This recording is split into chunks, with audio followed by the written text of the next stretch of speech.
sabi ng ho ninyo, meron lang mga panuntunan na dapat sundin, no?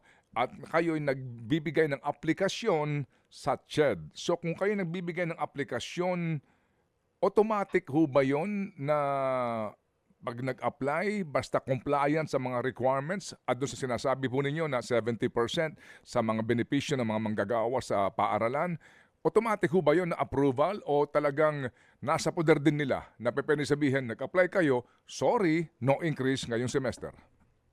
Actually, yan po ang, siyempre taon-taon, yan po ang talagang challenges. No? I think it's not only a challenge for the colleges and universities applying for tuition. Ganun din po yung CHED. No? Talagang hirap sila talaga na balansihin din. No? So, halimbawa po, kumpleto po ang requirements. Siyempre, dapat ministerial na lang yun sa pag-approve po ng CHED. Pero siyempre, kapag po napakataas talaga ng increase, marami pong hinahanap din yung Commission on Higher Education na sinisigurado po nila na saan po mapupunta yung tuition at dumaan po ba talaga ito sa consultation. Pero technically speaking, syempre pag lahat po yan ay sinunod ng isang kolehiyo o universidad, CHED naman po ang naglabas ng regulation, syempre dapat po nilang i-approve yon. At saka tandaan po natin, bago po yan maisumite sa CHED, dumaan po yan sa consultation ng faculty at ng mga estudyante.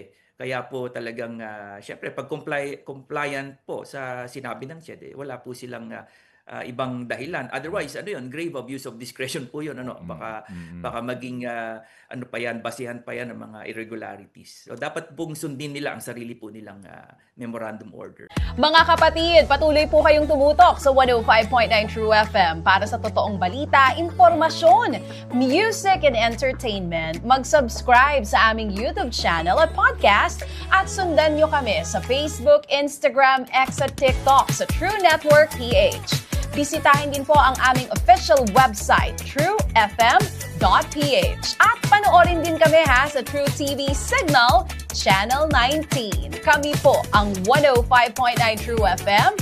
Laging true sa'yo, kapatid.